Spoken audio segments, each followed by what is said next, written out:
Okay everyone, so we've had the TRANSFLUX for some time now, so I thought it'd be a good opportunity just to go over everything and recap and make sure everyone's doing the things correctly. So we'll start off in here. By now everyone should know that the TF on the injector stands for TRANSFLUX, so they're all our TRANSFLUX protocols, okay?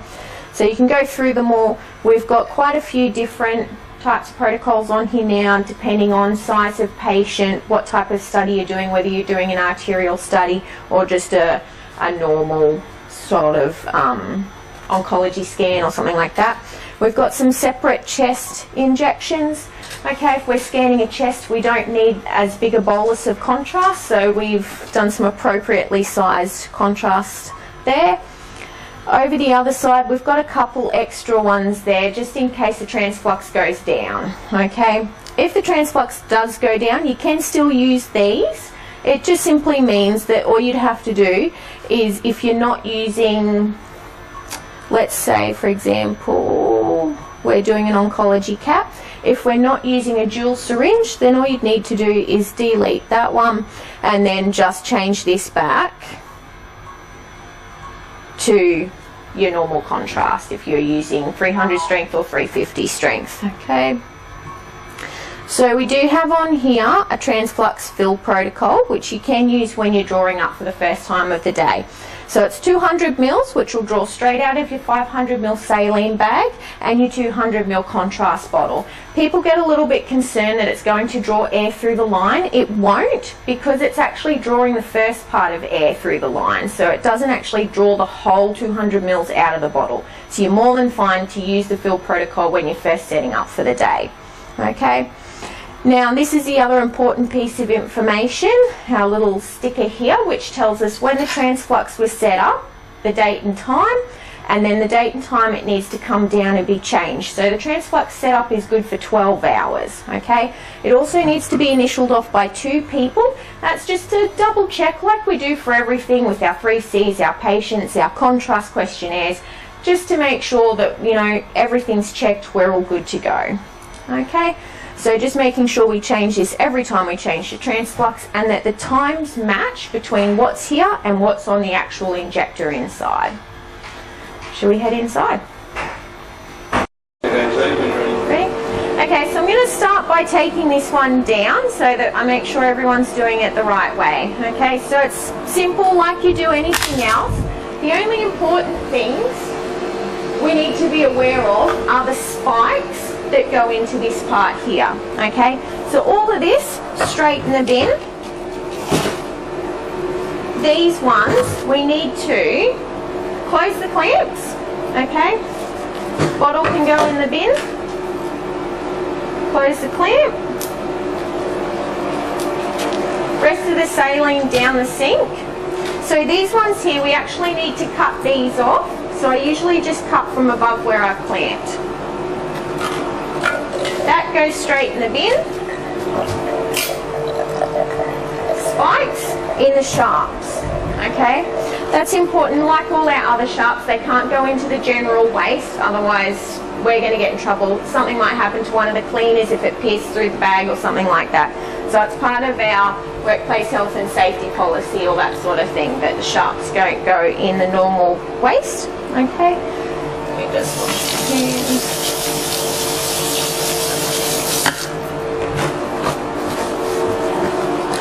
Now, everyone should know by now that we've got all our stores in these nice new metal non-dust collecting shelving here. So it's all labelled, many thanks to Ashley. So you need a dual syringe.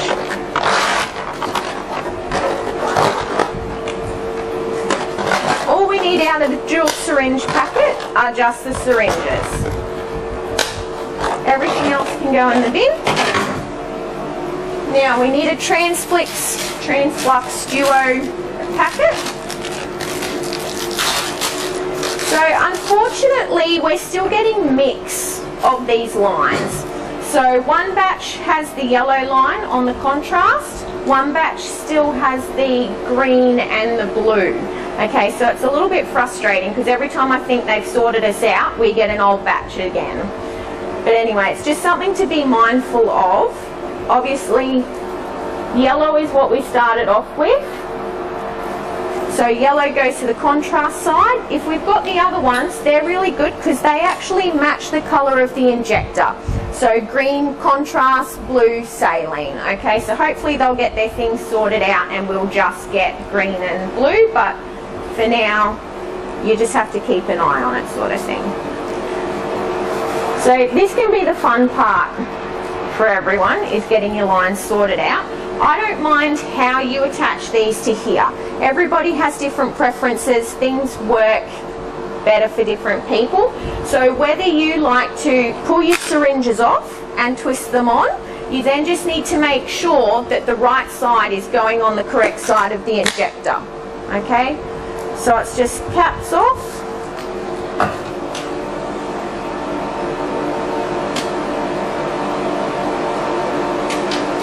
Making sure you've got the right side to right side. So yellow is going to my contrast, the clear to my saline.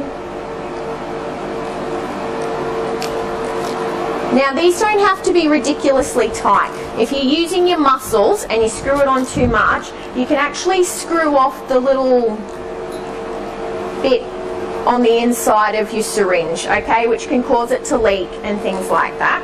So you don't have to use your muscles. It doesn't have to be super tight, just as long as it's sealing.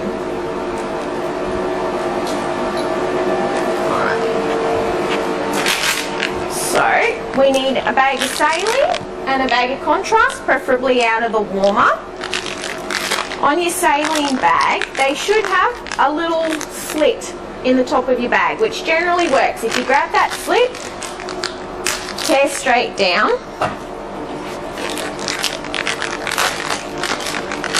Now there's always a little bit of moisture in your bag. It's not because the bag is leaking, okay? So it's nothing to be worried about.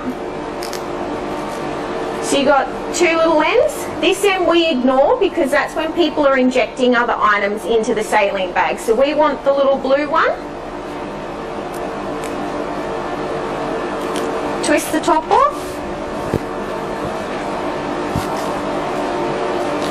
I want the clear one that has no colour on it. And then just twisting back and forward to get it in.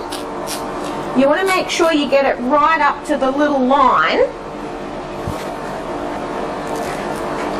that's on here. So there's a little line there. We want to make sure that we get it right up to that. That'll stop it leaking out, okay? So we've got our contrast. Now with our contrast bottle, we have a little tab at the top. All we need to do is pull that tab off. I see a few bottles where people are unscrewing the top. We don't want to do that because that's actually holding the little rubber in place, okay? So I know quite often the injector gets twisted around.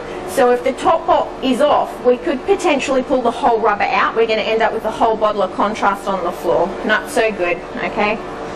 So just pierce that one in. Again, make sure it's up to the little bit. Now we need to prime our chambers. So it's simple, just squeezing the little chamber there. You want it at least half full. Same with your saline.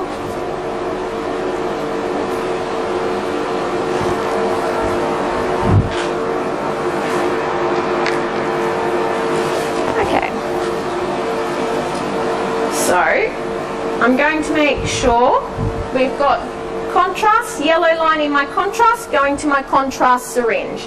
I've got saline, which is clear this time, going to the saline side, okay? Now what we can do is use the auto load button.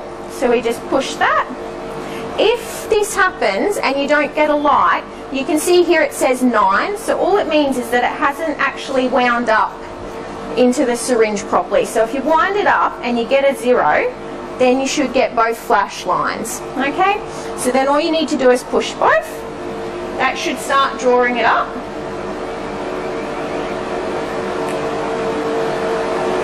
So while it's doing that, we have a couple of stickers that we now have to use for our lines. One is a blue sticker and it needs to be filled in. So all I usually do, it's got the date and time, so I put the date and time that we're putting the TRANSFLUX up, and then on the other side, commence. I usually just initial with who's put the TRANSFLUX up, okay? Who's got a pen? Someone want to fill that in for me? So all we need is one of those, and that goes on the main portion of the line that doesn't get changed. Okay, so that's telling us that that's the main line we're using. So the other stickers we have at the moment are little sodium stickers. Okay, so they're just our sodium chloride saline stickers. So we put one of these on the saline line. And then just as a double check, I like to put one on your saline syringe as well. So that labels it for everyone. Everyone coming in knows they need to expect this to be saline. Okay? We will have a sticker. Thank you, Nick. Okay, so a little contrast or line sticker goes on the main portion of the line. It's got some little dotted lines in the middle, so if you stick that to the middle of your line and then fold it over, you can read it both sides. Okay, so we need an actual patient line. Now the important thing with these is that we need to make sure this blue connection is nice and tight. So this is the one that will pop apart, okay? So before I put the line on, just give it a good twist, make sure it's nice and tight. Now we go yellow tip to the contrast line, blue tip to the patient, okay?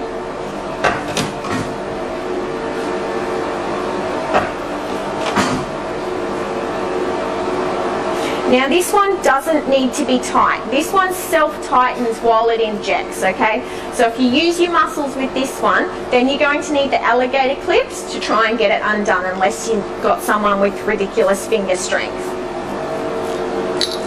Alright, so we can see we've finished pulling it up. The contrast always takes a little bit longer because it's so much more viscous. So before you start priming your lines, you just need to check this and make sure it's not actually drawing any more contrast through. So what we're going to do is prime the contrast through to the Y joint.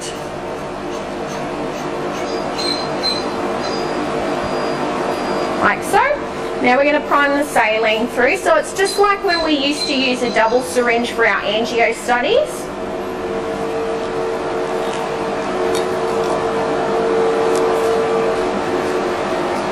Again, it's up to you whether you want to just wind it up yourself. I'm a little bit lazy and I like to just use the move piston button. So the smaller the arrow, the slower it will push the liquid through the line. The bigger the arrow, the faster it will push it through. Then it's just watching the line, making sure all the airs come out. You just need to do a double check. If when you come to put this on your patient, you need to do a couple of double checks. So A, you need to make sure that your clamps aren't clamped. Okay, that's a good way to know that it's a new line. If in doubt, just change it. Okay, it's better that than not being sure and then having an infection control issue. Making sure that your blue connection's nice and tight. If you're unsure whether it's been primed properly, you might not be able to see in the line for some reason, then all you need to do is just twist the little blue cap off, and if you squeeze the end of the line, you can see a little bubble sitting over the end there. So that's a good way to know that the line has been primed. Now, I'm hopefully working on a way that we can have a clean and a dirty side of the injector. Okay, so ideally what we should do is once we've used a line, this should go on one side of the injector to signify that the line is dirty, and then once the line's been changed, it technically should go on the other side of the injector to signify that it is a clean line to use on a new patient. So once you've primed your line, can you write me up a sticker please for on here? We need to make sure we've got a sticker on here to say what time, date and time that the TRANSFLUX was drawn up, date and time that it needs to be changed, and initialed again. It's basically an exact replica of the sign in there on the TRANSFLUX, okay? Now, while we're waiting for that sticker to come, I need a volunteer. Who'd like to pretend to be a patient?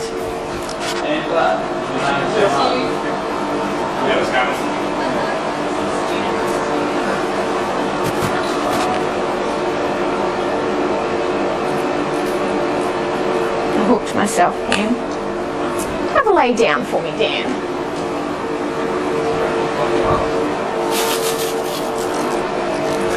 Okay, you got arms down for me. So when we get our patient in, this is generally how they present, okay? They'll have a cannula in their arm, we hope. So what we need to do now is check our cannula, okay? So we need an Elco swab. We use this to clean the end of the cannula bung, okay? And we need a saline syringe, all right? So I'm more than happy for you to use the pre-filled ones. Otherwise, if you prefer, you can draw up your own, provided you're using aseptic technique. So when we prime, I see a lot of people arm down, flush cannula, and then arm up, connect to injector, okay? What we need to do is I'm more than happy for you to connect down here, because I know for myself it's nice and easy to connect down here, but what we need to do is then arm up, test flush your cannula in position, okay? There's no point in testing it arms down if you're then going to go arms up, particularly if it's an ACF cannula, because it depends on what that vein does and how that patient can position their arm up as to whether you're going to kink off the end of the vein, okay?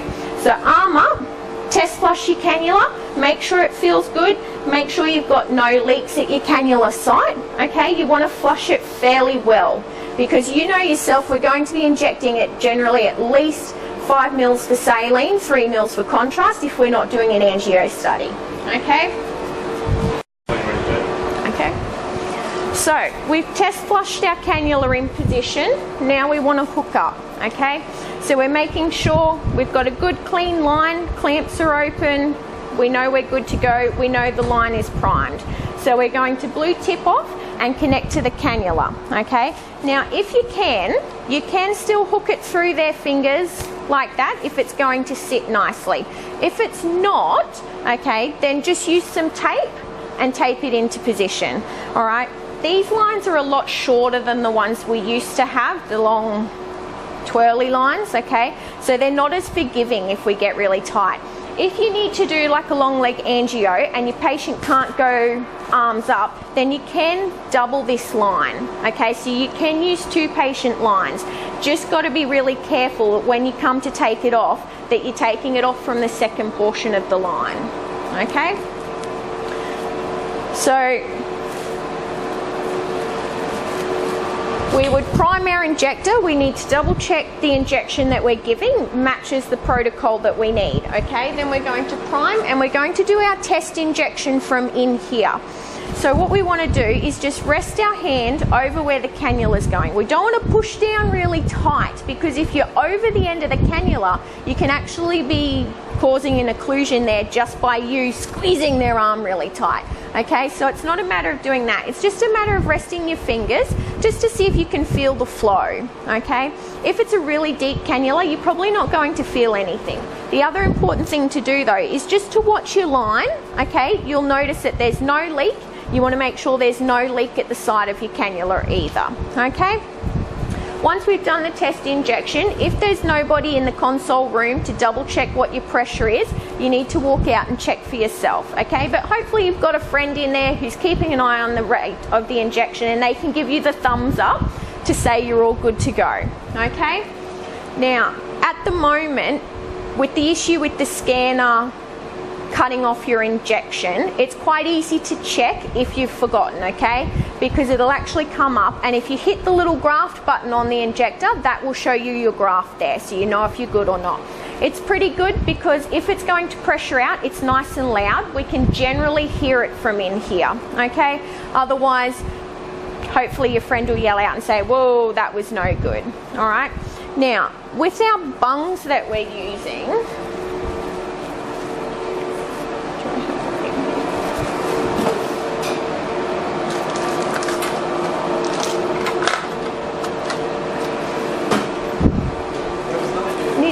can you grab me some bungs, Nick?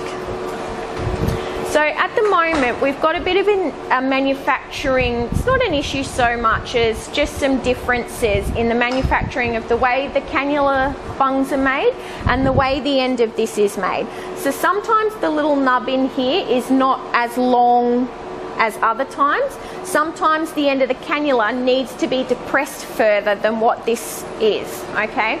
So we've changed our bungs that we're using at the moment to these little ones, okay? Everyone's probably seen them by now. They're a positive pressure bung. The only issue with these is that they are really difficult to screw your line onto, okay? So just being nice and careful, making sure that you've screwed your line on nice and tight to the end of this bung. If we have an inpatient or a DEM patient come across and they have one of the old style bungs, I'm more than happy for you to screw your line in once you've done your test injection, give it a go. If it works, that's great. If it doesn't, all we need to do is add one of these bungs on. So it's just bung to bung, okay, and then our line into this bung, and that should solve your problem of the pressure out, okay? But that's making sure that your patient's felt no pain, there's been no issue with the actual test injection from that side of things. Now, once we've done our scan, we're all finished, our contrast has gone through no problems at all, we've had no leaks, it's been wonderful. What we need to do is make sure, first step, we're clamping our clamps, okay? It doesn't matter where you clamp, but you need to clamp this one and this one, okay? So we're clamping both clamps, we're disconnecting at the blue, okay? This part, up to you. Can stay on your patient till you get them out to be decannulated, you can take it straight off and in the bin. This part, unless you're changing your line straight away, needs to stay on here, okay? So that keeps the main portion of your line clean, okay? If you want to change it straight away, that's not a problem, all right? But always disconnecting at the blue until you're putting a whole new line on, okay? So when you come to put a new line on, you just need to double check that it's green to green, blue to blue, never blue to green, okay? That's a good way to let you know that someone's left a portion of line on that you need to remove. If that happens and you've connected a new line to the blue, you need to disconnect the whole part, and that goes in the bin, and then a whole new line onto the green line, okay? If this has been taken off and you're left with just a green end, then the whole TRANSFLUX will need to be changed, okay? Because nothing's been protecting this end, so who knows what it's touched. Even just sitting in the air is not a good thing. If you have an incident and you're touching the ends when you're changing, then it needs to be changed as well. If you have an incident when you're moving the injector around and these fall out and hit the ground, the whole TRANSFLUX needs to be changed as well, okay? So just being mindful when you're moving the machine around, if you just use in one sweeping motion, just back to the sink, back to your scanner, we should have no issues with twirling it around, okay?